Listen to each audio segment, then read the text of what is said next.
everybody. 70 Bates here with the Bates International Group. We got our team here. If you guys want to just introduce yourselves. Mohammed. Mohammed here. Hey, what's up? This is Marty. Awesome. Okay, so we just like to bring you little bits of information that's going to help you, as a consumer. And one of the things that I would like to talk about this week is just kind of a PSA for folks out there whenever you're shopping for a home, not only to help keep yourself safe, but also to kind of help your realtor too. Mohammed and I just recently had some personal experiences. I'll talk about my experience, and then Mohammed or Marty, if you've had your own experiences, you can kind of relate. So this is, we're in post-COVID-19 era. We've gotten past the initial shock of it all, and now we're starting to try and live with this thing and do business alongside of it. And we're trying to come up with new protocols and new social norms. And I'll tell you what happened to me. And that was, I had a listing appointment. I showed up with my mask and protective gear on, and but my client didn't have anything on their face. And so, it kind of created an awkward, moment because, it was kind of, we didn't know how to handle it. And whenever I went inside of the home, I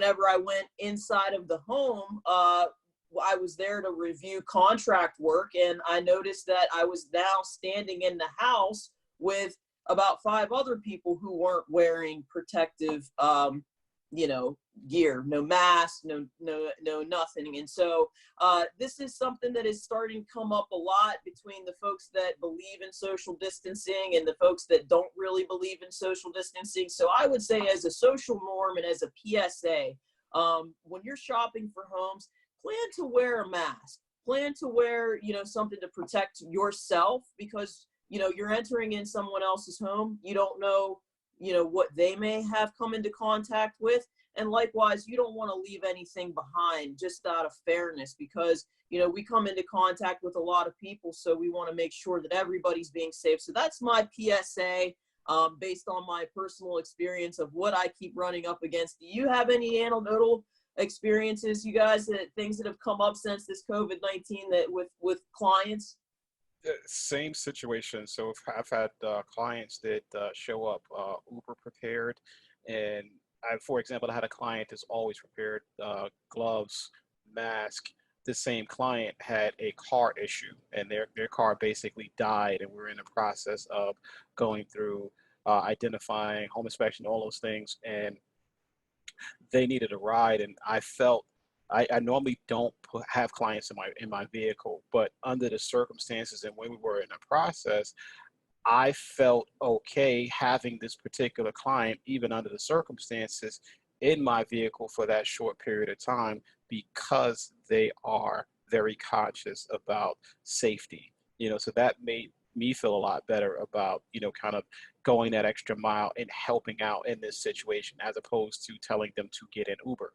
Now, I've been another situation recently, within the last, I would say, week and a half, with another client, that this client shows up with no mask and says, well, I left it in the car because you had a mask on, so I thought we were going to be okay. So yeah, that's a bad thing to do. And there are plenty of diagrams about like how disease gets spread and things of that nature. Everybody should have on a mask, and don't feel embarrassed to have this conversation with your clients, or even friends and family that you haven't seen in a while, about personal protection. This is something we have to take seriously.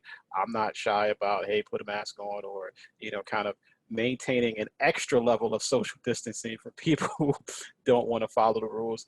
I'm not a big glove person, as Ebony will tell you.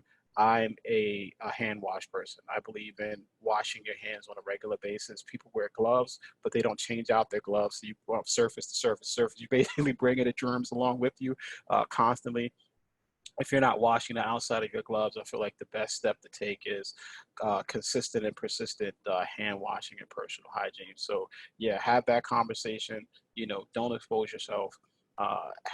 don't allow others to expose you. And if you have something, be mindful potentially, because you have a lot of folks who are asymptomatic and just don't know that they have it. So let's be mindful of our circumstances and, help one another through the situation. And I don't have a problem with telling a client, like, we can't work together until you get your hygiene game up, because this is about my life, my safety, and my family. And yeah, I'm good telling you, like, nah, bro, that's here's a mask and some hand sanitizer. We'll talk after you inculcate these and incorporate this into your routine.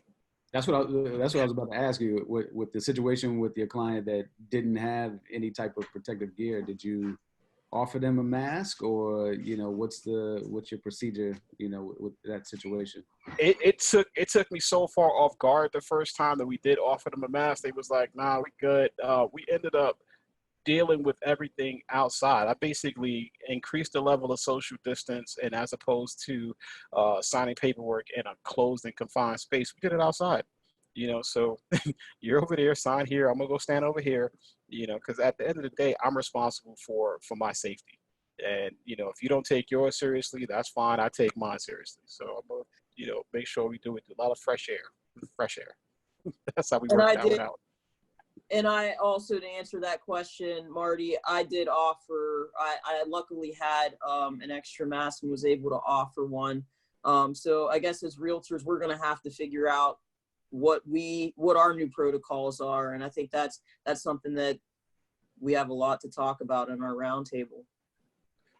Yep. Speaking of the roundtable, join us May 28th. 6 o'clock, we're going to be talking about this, several other topics, all related to real estate and how we can navigate this new normal that we exist in. So we're moving from in-person to on Zoom. See, that social distance is important.